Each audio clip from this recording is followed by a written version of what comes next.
Caio, a crise na economia da Argentina é o que vai acabar definindo o resultado das eleições?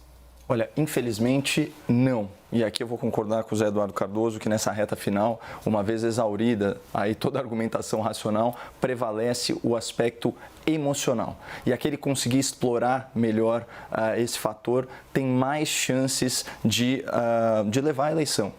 Né? Então, a gente tende a achar que nós somos controlados pela racionalidade, mas a verdade é que as emoções desempenham um papel protagonista na tomada de decisões. Isso vale para nossas decisões cotidianas e isso vale também para a decisão do voto. Né?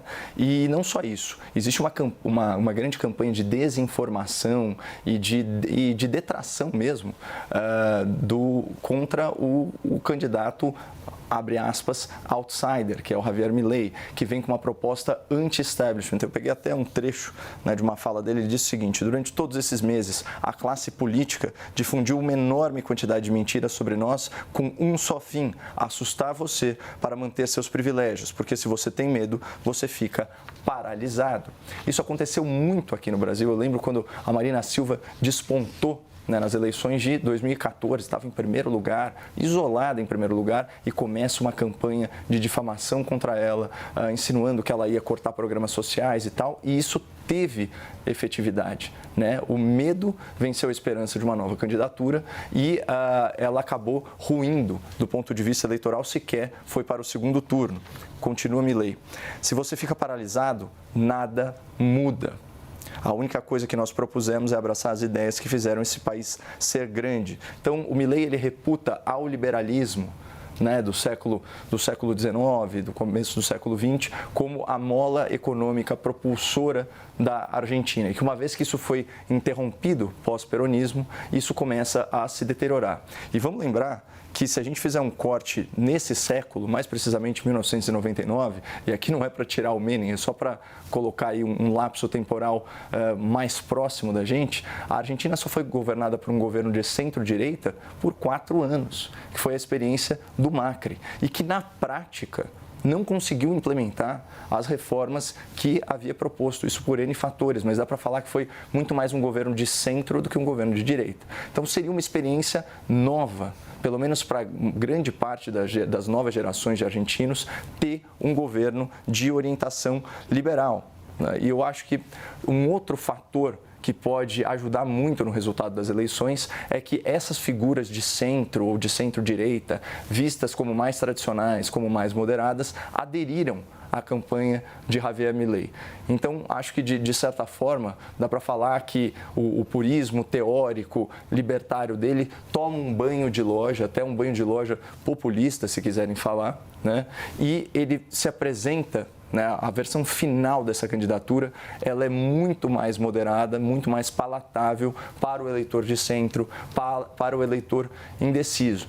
Então, a dimensão, né, que está colocada é a seguinte: o que será pior emocionalmente para o argentino?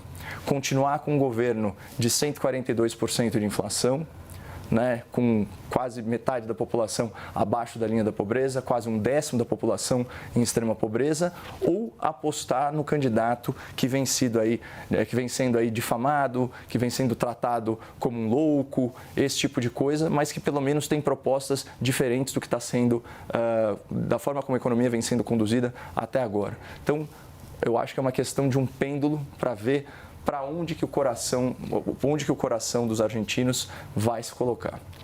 Zé, a crise na economia da Argentina é o que vai definir o resultado das eleições? É um dos componentes. Poderia até ser um fator decisivo. Mas vamos resgatar um pouco a história. Aqui o slogan "A esperança vencendo o medo", ela começou muito antes desse momento histórico que o Caio coloca. Ele acontece numa disputa entre o então candidato presidente Fernando Henrique Cardoso e o candidato Lula, quando uma atriz de televisão muito famosa faz um programa eleitoral dizendo "eu tenho medo". E aí, então, a resposta que se dá a esta situação de medo, que seria o que representaria o governo Lula, porque cogitava que ia virar a Venezuela, que ia virar aquilo que nós já ouvimos sempre, não é? Foi que a esperança vai vencer o medo.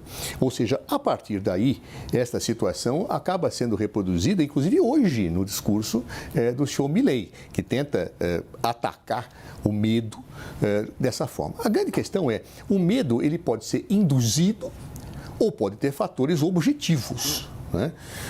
No caso daquilo que mostrou-se na época, a fala da atriz, mostrou que era uma situação que se tentava criar eleitoralmente, induzido, tanto que é verdade que depois Lula ganha as eleições e sai com 80% dos votos, sai como uma pessoa reconhecida internacionalmente, com uma mudança no quadro social brasileiro imensa, inclusive que milhões de brasileiros deixaram a linha da miséria.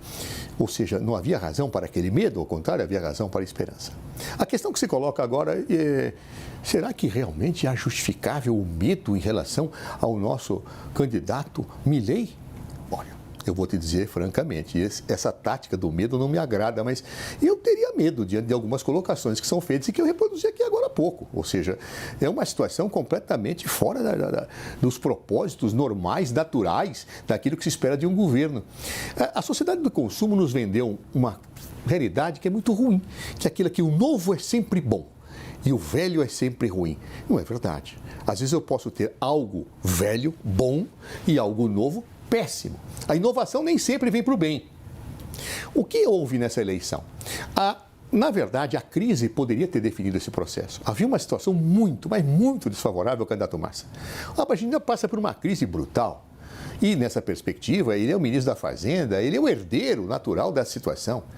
Bastava que o candidato Milei tivesse alguma coisa consistente a propor para a economia. No entanto, o que aconteceu é que ele acabou apavorando mais do que equacionando o problema. As propostas que ele faz são tão fora da caixa, vamos chamar assim, que acabou assustando as pessoas, falando, não é possível, não há nada tão ruim que não possa ficar pior. Esse homem vai desativar o Banco Central, vai privatizar ensino, vai privatizar a escola. Ou seja, não vai ter mais ensino público, não vai ter mais saúde pública. O que vai acontecer com esse país? Aí nós vamos ter uma debacle. Ou seja, o candidato Milei perdeu uma grande oportunidade de derrotar o seu adversário com um plano econômico minimamente consistente. Optou pelo caminho das sandices. Claro, as sandices metem medo e por isso talvez ele possa até vir a perder a eleição. As urnas dirão. Aí você tem 1 minuto.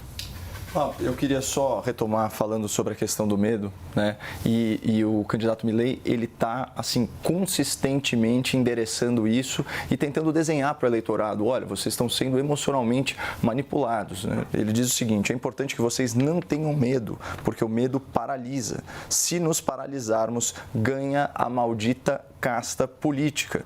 Esses que estão governando a Argentina nas últimas décadas, especialmente o kirchnerismo. Por isso, peço que neste domingo o medo não vença a esperança e ganhe a liberdade. Então, esse é um recado muito forte. Ele tem propostas diferentes para a economia, mas todas elas passam por dar mais liberdade, por respeitar o empreendedor. Quando a gente acompanha a evolução do Estado argentino, você sai de uma realidade de 2 milhões de pessoas dependentes dos programas assistenciais para quase mais de 20 milhões. E vamos lembrar, a melhor política de ataque à pobreza não é criar déficit governamental, não é desvalorizar a moeda e distribuir migalhas. A melhor política de enfrentamento à pobreza é promover um ambiente de negócios e liberdade econômica que gere emprego. E é isso que a sociedade argentina está precisando. Então, olha, vamos orar aí pelos nossos irmãos e que eles lembrem da máxima einsteiniana, que fazer as mesmas coisas esperando resultados diferentes não passa de insanidade e massa é mais do mesmo, como bem colocou o Zé, é o herdeiro natural do kirchnerismo. Zé, 1 minuto. Na verdade, nós temos que lembrar que o chamado Estado liberal entrou em colapso no século XIX. Já no início do século XX, as primeiras propostas de Estado Social começaram a surgir na Constituição do México de 1917, na Constituição de Weimar de 1919 e depois surge depois da Segunda Guerra Mundial. Ou seja, o receituário liberal só levou a desastres e desigualdades na história. Basta ver a história para percebermos isso. Portanto, defender o Estado Social é um pressuposto para a afirmação da luta pela igualdade. E isso me parece um ponto ideológico muito importante nessas eleições. Claro, repito, O candidato do governo, ministro da Fazenda atual, o Massa, não é o meu candidato dos sonhos. Mas entre alguém que defende o Estado Social e alguém que propõe maluquices rematadas, vendidas sobre a ótica do liberalismo já ultrapassado no século XIX, eu tenderia a ficar com o que está mais seguro, embora não goste tanto, do que arriscar tanto pelo desastre.